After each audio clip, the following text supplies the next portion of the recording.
Well, welcome to what is already the fourth week of our message series for Lent that we have been calling Rebuilt after our recently released book of the same title. Through this series, we've been sharing the principles and the practices that have helped us rebuild our parish. We began by going back to the beginning, to our mission. What is the mission of the church?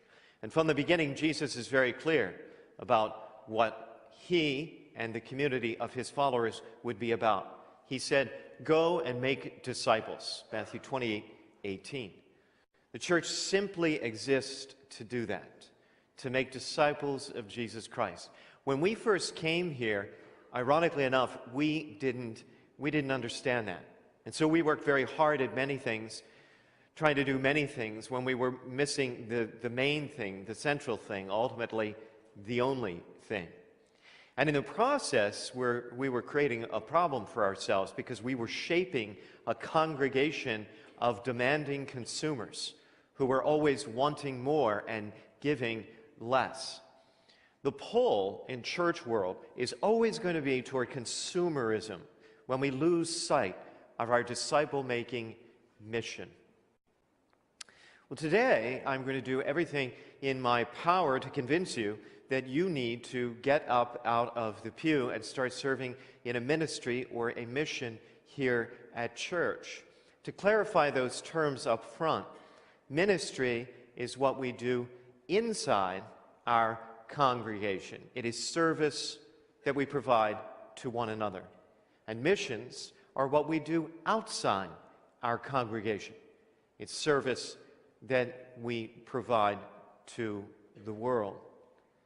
The church has to undertake both if the church is to be the church that Christ wants us to be and not just a consumer exchange.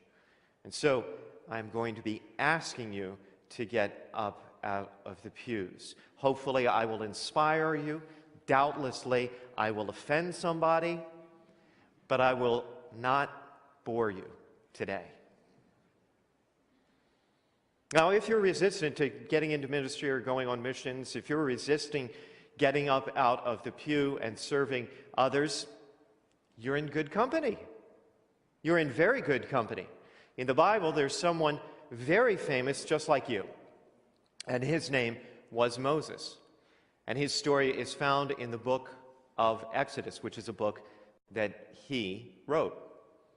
And at this point in the story of the Bible, the Israelites are living in Egypt, in slavery. And the Egyptians are working them very hard and treating them terribly. In fact, at the time of Moses' birth, there was a law in place that actually called for the extermination of all the Jewish male children as a way of curbing Jewish population growth. Moses' mother found a very creative and resourceful way around that law. And in the process, Moses actually ended up growing up as a prince in the palace of the king. But in his heart, he remained a Jew. And as an adult, the harsh treatment that he witnessed his Jewish brothers and sisters received led him to do something about it.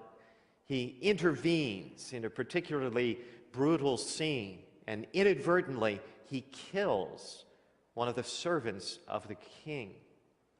And fearing punishment for that crime, he flees to another country. And there he develops a kind of quiet life as a shepherd. And it seems that Moses is fond of this quiet, simple life until one day this happens.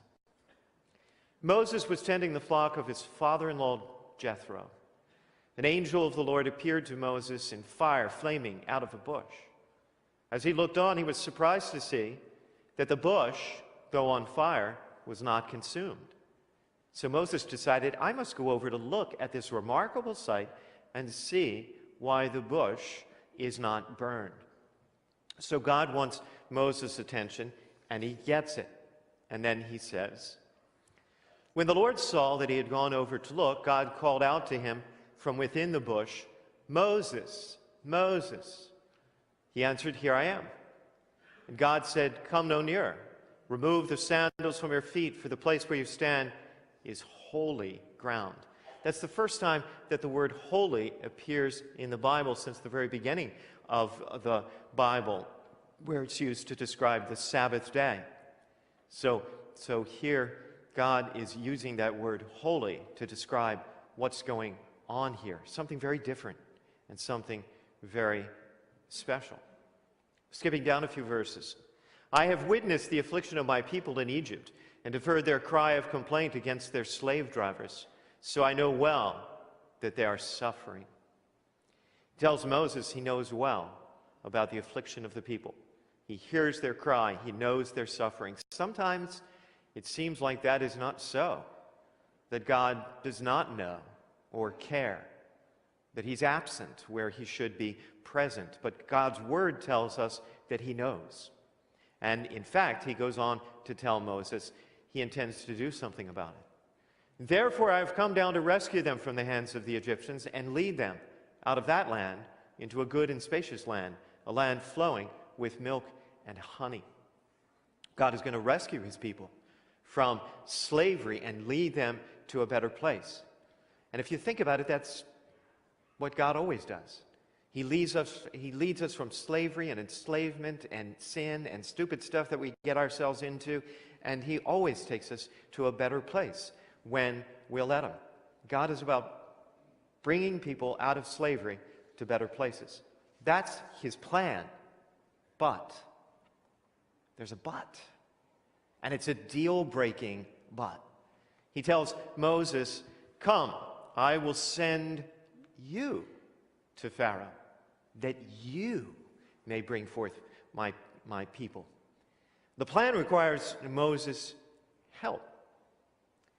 Now, it turns out God isn't looking for a lot from Moses, because as the story continues, God explains very clearly and carefully that he himself intends to do the heavy lifting and the hard work.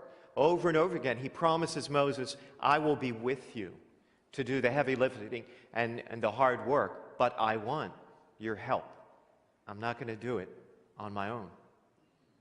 You might think that Moses jumped at this opportunity. Maybe growing up, you watched that old movie, The Ten Commandments, with Charlton Heston playing Moses, and he's this fearless, strapping guy who looks like he just can't wait to go after the king of Egypt. Well, that's Hollywood. The Bible paints a slightly different portrait. As you read the story of Exodus, Moses comes up with one excuse after another why he can't serve. He comes across as reluctant and eventually even dismissive. He says to God, "Get somebody else to do it." This is God we're talking about. And Moses says to him, "Get somebody else to do it." And then God gets really angry.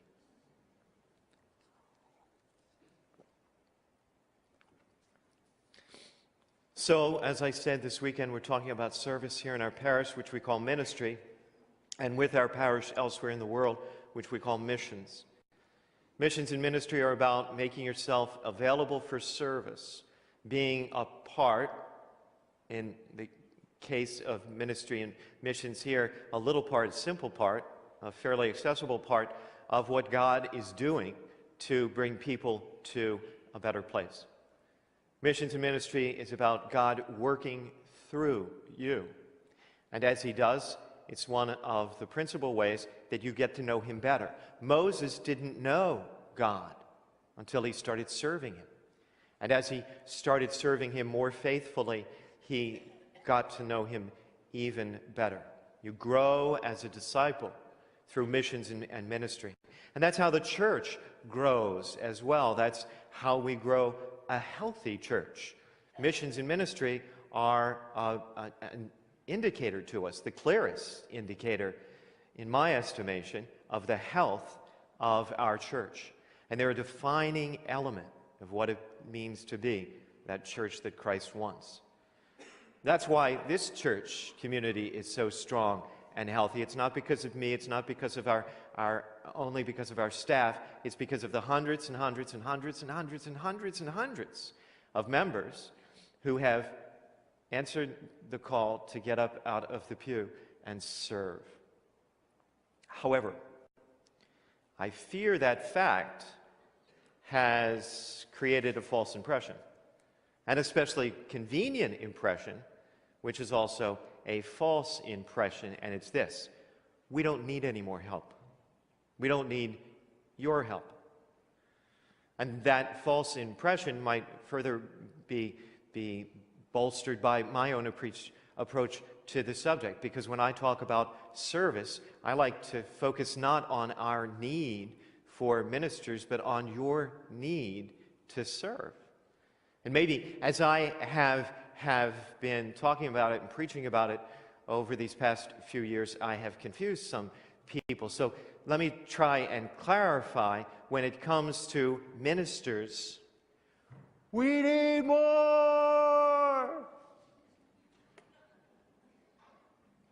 I started asking staff this week where we had openings in our ministries. And after a while, I stopped asking them because my list was getting so long, it was kind of getting depressing. This will surprise you because it surprised me.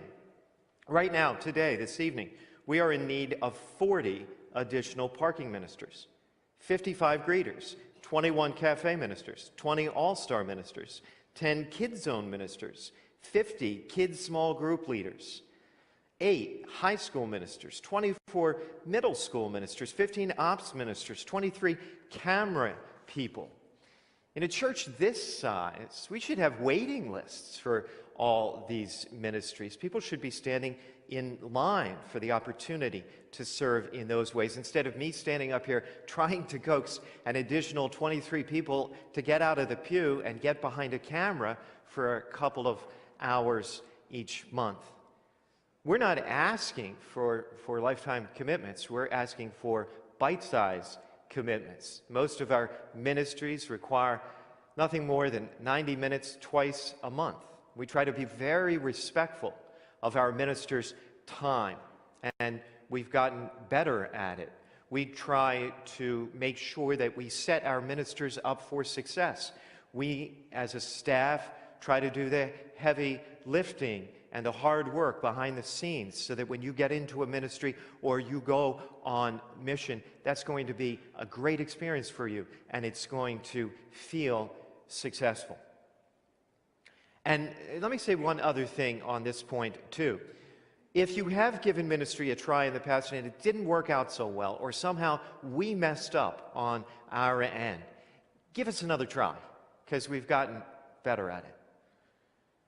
But maybe, even as I introduce this topic, you're already forming your objections. And you can easily come up with a half dozen, starting with "you don't have time," and I understand that.